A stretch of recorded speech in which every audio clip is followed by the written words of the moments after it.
Selamat siang investor, kembali lagi bersama saya Melina dari Mexico Future News. Pada kesempatan kali ini kita akan membahas berita indeks saham, forex dan juga komoditas. Dimulai dari Bursa Saham Amerika Serikat yang berakhir menguat pada akhir perdagangan Rabu waktu setempat atau Kamis waktu Indonesia Barat karena investor meneliti sejumlah laporan pendapatan dan data ekonomi yang baik. Meski demikian, pandemi COVID-19 masih membayang-bayangi pergerakan pasar saham Amerika Serikat.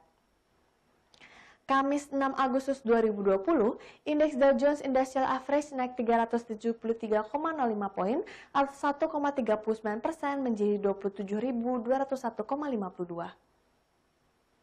Sedangkan S&P 500 naik 21,26 poin atau 0,64% menjadi 3.327,77.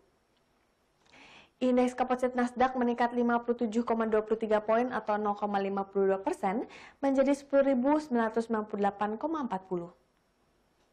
Sebanyak 8 dari 11 sektor utama S&P 500 berakhir lebih tinggi dengan sektor industri naik 1,97%.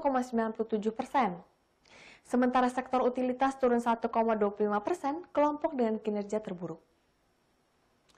Saham Disney melonjak 8,8% karena hasil pendapatannya yang lebih baik dari perkiraan. Dilaporkan hasil pendapatan kuartalan setelah penutupan Selasa dengan laba 8 sen per saham melebihi ekspektasi Wall Street. Perusahaan juga mengungkapkan telah melampaui angka 100 juta pelanggan. Selain itu, Johnson & Johnson juga mengumumkan telah mencapai kesepakatan dengan pemerintah Amerika Serikat untuk memproduksi 100 juta dosis kandidat vaksin virus corona. Sahamnya naik 0,8%. Perusahaan data pengajian Amerika Serikat Automatic Data Processing melaporkan pekerjaan sektor swasta Amerika Serikat meningkat 167.000 pada bulan Juli. Angka itu jauh di bawah ekspektasi para ekonomi yang disurvei oleh Econoday yang memperkirakan adanya kenaikan sebesar 1,9 juta pekerjaan. Sementara itu, aktivitas ekonomi di sektor jasa Amerika Serikat tumbuh bulan lalu menurut laporan dari Institute for Supply Management. PMI layanan atau Purchasing Manager Index naik menjadi 58,1% di Juli dari pembacaan bulan Juni sebesar 57,1%. Ekonom yang disurvei oleh MarketWatch mengharapkan PMI di level 55%.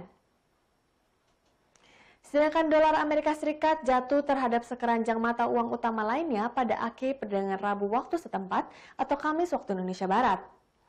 Pelemahan terjadi karena selera investor terhadap aset beresiko meningkat, didorong laba perusahaan yang kuat dan ekspektasi lebih banyak langkah-langkah stimulus untuk ekonomi global yang dilanda pandemi.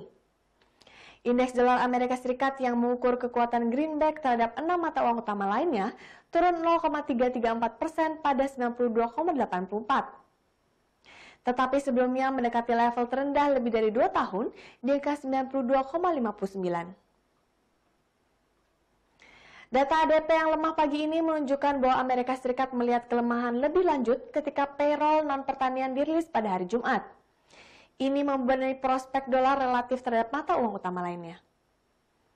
Investor juga mengamati negosiasi antara Gedung Putih dan Demokrat di Kongres yang berusaha mencapai kesepakatan paket bantuan.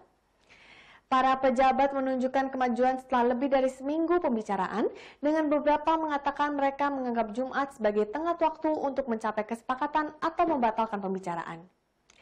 Beralih ke berita komoditas, untuk hari ini harga emas dunia menguat tipis cenderung flat pada perdagangan pagi waktu Asia. Rally harga emas yang terjadi di sepanjang tahun ini diperkirakan masih akan berlanjut dan membawa emas terbang lebih tinggi. Pada pukul 9.05 waktu Indonesia Barat, harga emas di pasar spot naik 0,06% ke level $2.041 per troy ounce. Pada perdagangan kemarin, harga emas ditutup di level $2.039,4. Resiko dari tensi geopolitik tinggi dan kisru Washington dengan Beijing membuat logam mulia emas makin berkilau. Dari sisi fundamental, harga emas juga ditopang oleh rendahnya suku bunga acuan. Kebijakan moneter yang ultra akomodatif melalui pemangkasan agresif suku bunga dan pembelian aset-aset keuangan turut menekan imbal hasil dari surat utang pemerintah, terutama Amerika Serikat yang juga dijadikan sebagai safe haven. Banjir likuiditas di pasar keuangan oleh tindakan bank sentral seperti The Fed membuat ancaman baru di masa yang depan, yaitu inflasi yang sangat tinggi. Tak hanya sebagai aset minim resiko, emas juga menjadi aset untuk lindung nilai atau hedging. Inilah mengapa harga emas dunia menguat secara signifikan, terutama setelah neraca Bank Sentral Amerika Serikat naik dengan laju yang sangat cepat lebih dari saat krisis keuangan global di tahun 2008 silam. Kebijakan yang super akomodatif tersebut membuat dolar Amerika Serikat mengalami pelemahan.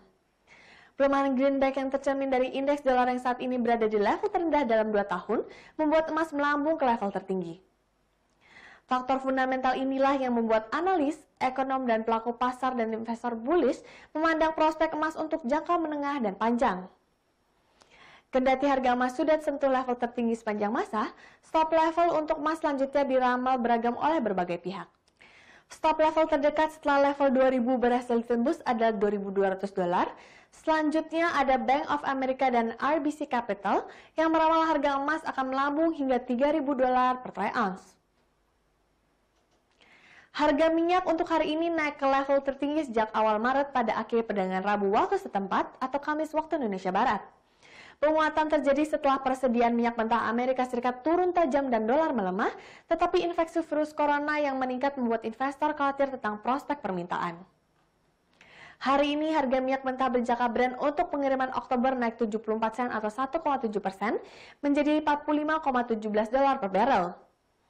Sementara itu, harga minyak mentah berjangka West Texas Intermediate untuk penyerahan September bertambah 49 sen atau 1,2% menjadi $42,19 per barrel.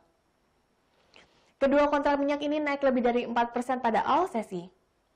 Badan Informasi Energi Amerika Serikat mencatat persediaan minyak mentah Amerika Serikat jatuh 7,4 juta barel pekan lalu, melebihi penarikan 3 juta barel yang diprediksi para analis dalam jajak pendapat.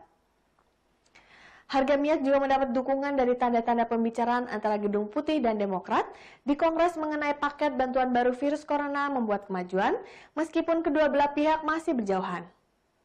Data pabrik Amerika Serikat minggu ini juga menunjukkan peningkatan pesanan yang oleh beberapa analis dianggap sebagai petunjuk pemulihan ekonomi.